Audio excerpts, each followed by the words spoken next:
let us all do we can to build a better future. To another hard-hitting story, literally.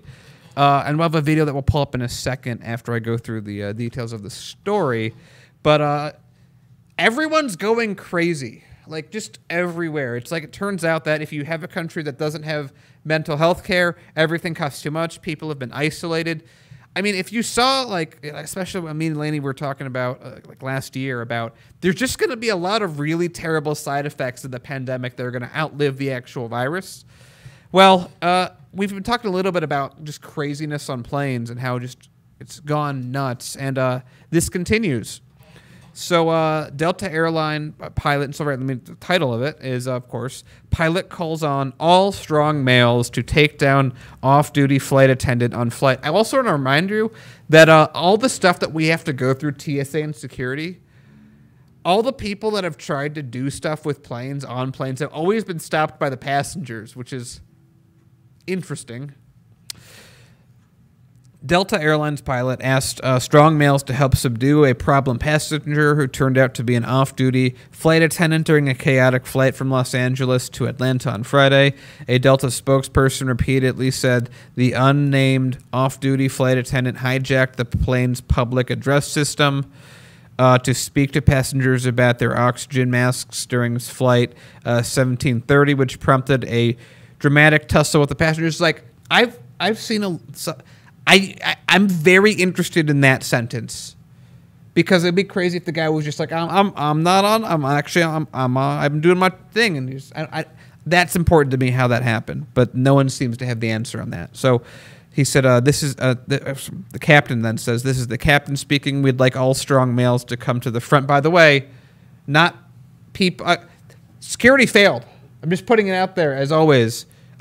Everything that's been happening with TSA, it's failed, and it comes again down to regular passengers doing the work. TSA has never once lived up to its name. And it's like in the professional, when professionals have done like undercover stuff to try and see how effective they are, like 90% of stuff gets through. Yeah, TSA doesn't know what they're doing. No, they're incompetent. And anyway, so they start from the mails. We have a video. Let's take a look at it. It's at the top.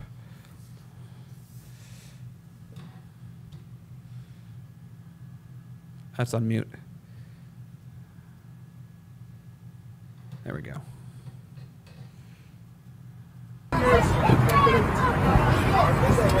Damn, man! Stay down!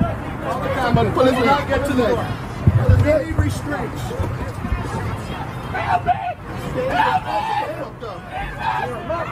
All right, I think that's good enough right there. Okay, I just want to give a shout out to the completely untrained people who were eating peanuts a minute before for not killing the guy, unlike other professionals.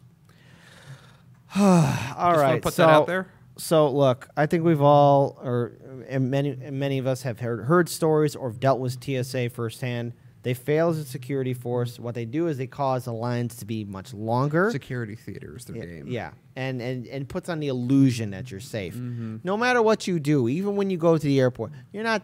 It's not 100% effective. There have been numerous undercover videos and stories that 90% of the stuff gets through if you know what you're doing. Yeah. So the thing is this calls into question all these bills, especially that our wonderful members in Congress have passed, where they say, "Hey, TSA needs more funding. TSA needs more. We need more funding to protect our airports." Yeah. And I get that we do. We have to. But let's look at the training process and really what we have before us. Go ahead. Can I tell you a story, a personal story that I thought, I don't know why America hasn't done this. This just makes more sense. So I was in an Italian airport once. You know how they do this? Oh, they don't have giant lines like the TSA and all that stuff. They just have like the normal area that you're in, and then they just have like above there's like these catwalks that kind of go around the edges of it, and they're just guys with like fully automatic machine guns just walking around. And like, that'd be cheaper. Let's just be real. That'd be a cheaper, faster solution. So you want some? I feel safe now. So you want some security guards above you on a catwalk with machine guns, like or rifles. legit. Yeah. Whoa. Yes. Okay, so they didn't have that in Japan. They didn't have that in Japan when I went to They didn't have TSA in Japan either. No. My point is that this happens TSA doesn't stop it. We still deal with it. It's still, I don't know how many years of time are just taken away from productivity in America, because apparently we care about GDP. This guy's on the plane. I'm not sure exactly what happens, that he goes on the intercom and starts saying stuff that he shouldn't. And again, I want to just shout out to the people who have no training, who are seemingly safely subduing him. I didn't hear about anything about injuries after the fact. Maybe we should just get random passerbys to be cops. So I want to. Okay, so we're gonna end this segment, but I want to shout out two people. Shout out to Charles Wilson, who says, "If we're all equal, then why didn't the captain call for strong men and women?" Yeah, that's women? right. That's right. That's right. Where are the strong women on this? And then number two, shout out to Harold White, who says this. Seems like a lot is illusion these days, and that's true. We're living in a cartoon. That's why they're so terrified. That's the same thing we talked about too. It's the illusion of them being where they're at when they're not.